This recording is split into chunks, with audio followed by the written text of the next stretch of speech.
You met someone. Within 4 minutes, your body decided if you liked them. Not your mind, your body.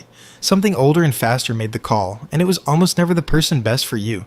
It was the person who felt familiar, not the person who treated you well, the one who felt like home.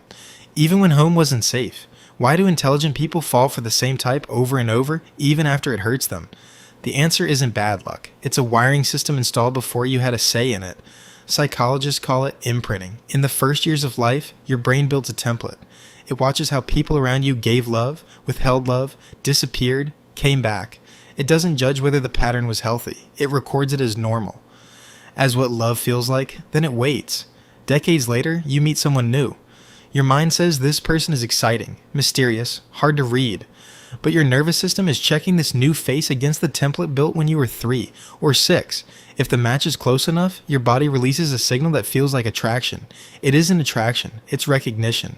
Psychiatrist Harville Hendrix studied this and called it imago, the image of love. He found people are drawn to partners who reflect their early caregivers, both the warm ones and the wounding ones. Some part of the brain is still trying to finish something unfinished, still trying to make the unavailable parent stay this time. Irrational, yes, but efficient from evolution's view. Your ancestors didn't have decades to decide who to trust. In a small tribe, survival depended on reading intentions fast. A brain that instantly classified someone as safe or dangerous kept you alive. So evolution built a shortcut. Prior experience becomes instinct. Instinct becomes attraction. Attraction feels like truth. But that shortcut doesn't update well. It was built for a world where your caregivers were your entire universe. You're choosing a partner in a world your ancestors never lived in, and the shortcut hasn't caught up. Anthropologist Helen Fisher, who scanned the brains of people newly in love, found romantic attraction lights up the same circuitry as addiction. Dopamine surges hardest during uncertainty. When someone gives affection, pulls back, gives it again. That's the rhythm of a slot machine. Unpredictable reward strengthens behavior more than consistent reward. A partner who's warm every day doesn't spike your dopamine because your brain expects it. One who's warm, then cold, then warm again keeps you guessing, and guessing releases dopamine like a drug. You call this chemistry? It's a variable reward schedule your brain was trained on if your early caregiving was inconsistent. People who felt inconsistency as children often mistake inconsistency for excitement. Stability feels boring, suspicious. It doesn't match the template. John Bowlby, the father of attachment theory, showed early bonds create mental blueprints for how relationships work. A responsive caregiver builds a model that says, people show up for me. An inconsistent one builds a model that says, love has to be earned, chased, won back. That model doesn't disappear at 18. It starts choosing your dates for you. Here's the twist. You'd expect people to run from what hurt them.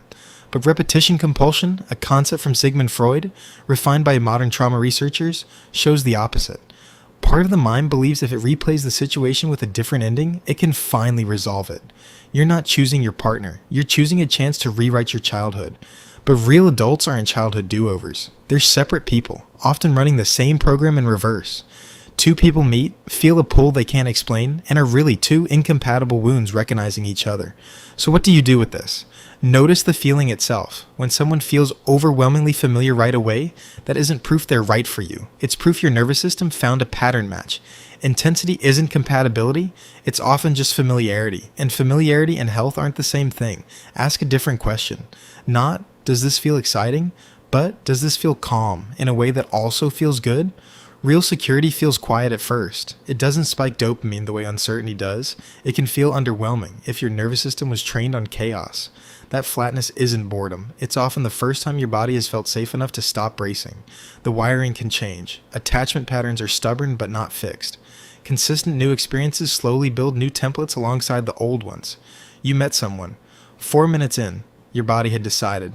But the decision wasn't about who was right for you. It was about who felt like a memory. The real work isn't finding someone new. It's learning to tell the difference between a spark and a scar.